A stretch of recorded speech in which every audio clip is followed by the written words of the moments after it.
For the last 4 weeks, I've been posting a devlog every Tuesday or Wednesday on TikTok, Instagram, and YouTube, where I'd briefly and lightly cover different aspects of the dungeon game I'm making. If you haven't seen them, go check them out. They've been posted as shorts. I plan to upload 4 short-form devlogs before uploading a longer one, this one, which will cover the same topics and a few more, and will also go into more depth with what's there and what I have planned. As the game gets more content, I'll make some more short-form devlogs and upload another one of these.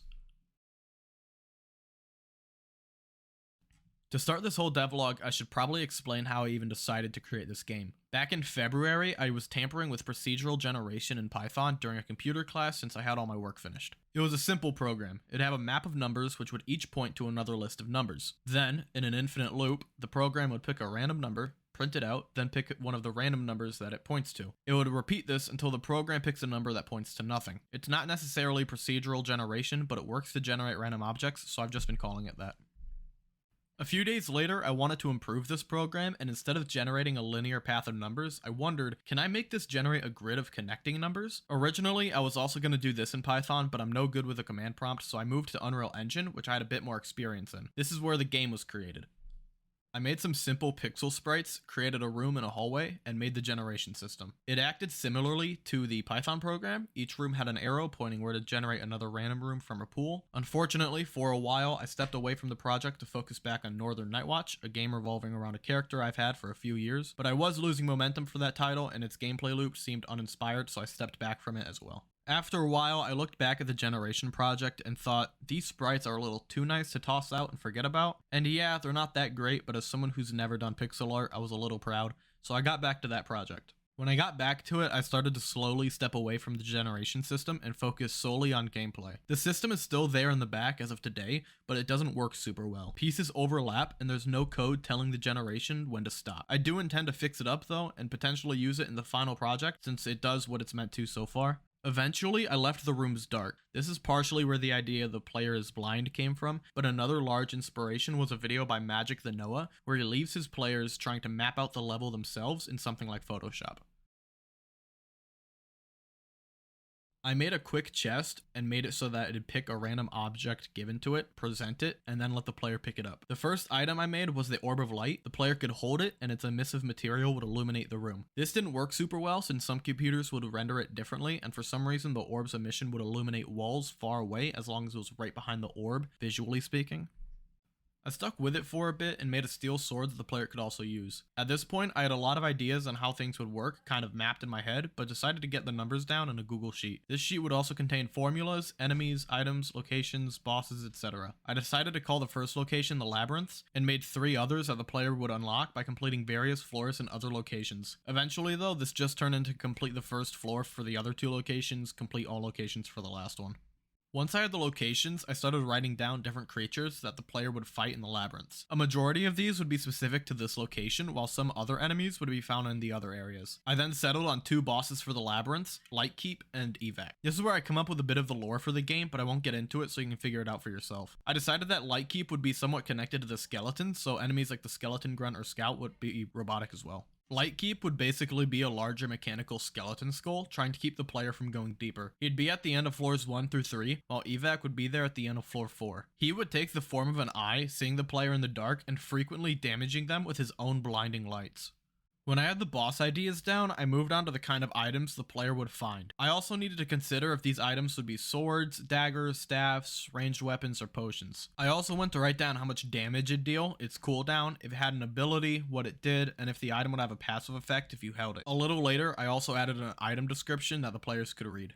This list of items just expanded for weeks while I made small progress on the game itself. I added a couple more items, a steel dagger, an axe, and the first staff. Here, I kind of halted progress. My senior year of high school was ending in just a couple of weeks, I was falling behind in other classes, and I needed time to catch up. Very little progress was done at this time. Once school had ended and summer started, I immediately got back to working on the dungeon game. This is where progress kind of took off. The first thing I wanted to get done was fixing items. At this time, whenever the player picked up an item, that actor would be destroyed and a new invisible object would be created and exist only in the player's inventory. This object would be what held stats like damage. The issue with this is that it doesn't actually make new objects. All of these items share stats, including cooldowns. The item in the inventory was only a reference, and I couldn't figure out how to make it a separate thing. This would also be an issue later when I wanted items to have different inscriptions and enhancements that the player could add on.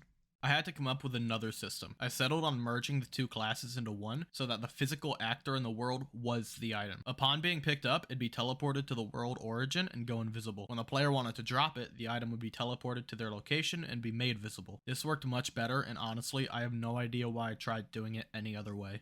Do you remember how I mentioned that the Orb of Light was sort of an issue? I lowered its emission, changed some graphical settings in the project, and then gave the player a proper light aura stat, which would increase or decrease the soft light that follows the player in the dark. Now the orb doesn't illuminate walls that it shouldn't, and there's a more controlled light mechanic. Next, I needed to make a backpack since the player was only able to hold what was in their quick access bar and whatever was in their offhand for light. So I created a grid of slots that allowed the player to hold much more. The next day, I made the backpack look a little nicer to look at. The game, mechanic-wise, was doing much better than it did before, so comfortably, I made more items. This involved equipment, another staff, potions, and more weapons, each with their own unique stats. There were times I had to change or modify some code to get different items working, like potions, but it wasn't too difficult. Once I had a total of 14 items, I decided to make the first enemy, a skeleton grunt. This was going to be somewhat a challenge for me, as I barely made AI before this, and to make it worse, there are many enemies with their own unique behaviors, so it's not like I can copy and paste all of them.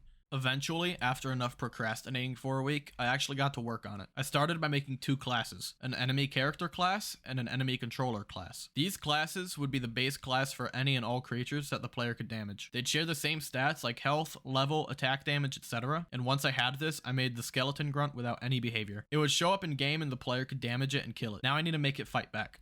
I made a basic task that allowed the grunt to move towards the player, and also made a task that allowed the grunt to attack the player. Confused, I pieced together a behavior tree that sort of worked. I'm a bit embarrassed it took an hour or two, since it should have really taken only about 30 minutes or less, but if it works, it works. I still don't have a great idea about how behavior trees and blackboards work, or how they're connected, but I'm trying. I made some crappy animations for the grunt, and bam, it's done. I made a scout afterwards, which would be like the grunt, but upon detecting the player, it'd pause for a second and then alert all nearby skeletons to the player's location. I also made a goblin, which behaved similarly to a grunt. I still want to add a unique behavior to it, but for now, it's just this. I also made a mimic, which was a little difficult to make, but was definitely quicker than something like the grunt or scout. I had to give it regular behavior that a chest does, including audio cues. I also made it so that when the player interacted with it or attacked it, it had some sort of wake up animation before hopping towards the player. The movement of the mimic is what had me stumped for a little bit. I tried various things with the behavior tree before just making the move to player task have some sort of cancellation timer, where it stopped the actor's movement after a set time and returned a success. With a few quick animations, the mimic was also complete. After that, I made the zombie. I'm actually pretty proud of how this model turned out to look, but the animations don't do it any justice. I also tried to make the zombie kind of drag its foot when walking, but I didn't get the effect I wanted. For now, I'm just gonna leave it, but I'll likely get back to it soon to fix it. Once I had all the first floor enemies completed, I made some more items, including a chain helmet, a wooden bow, a kitchen knife, a frying pan, and a spear. The helmet was quick to make, along with the knife and frying pan, but the bow and spear took some time. To start, I made a projectile class that either the player or enemies could fire. Now, I didn't want to use Unreal's built-in physics since I wanted more control over the projectiles, so I had to make the movement by myself. Normally, I would have been a bit troubled, but I used to make Minecraft plugins that had features that utilized similar movement, so I had an idea of what to do.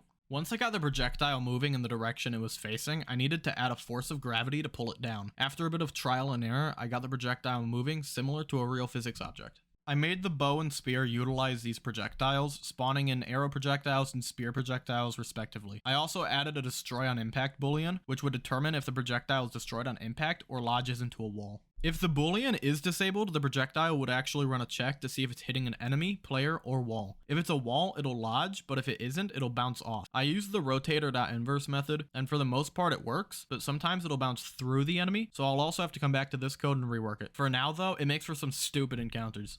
I have tons of items to make still, 76 to be exact. I also have 20 more labyrinth enemies to make, and I have plans just as in-depth as these for the other 3 locations, all with their own number of enemies and items.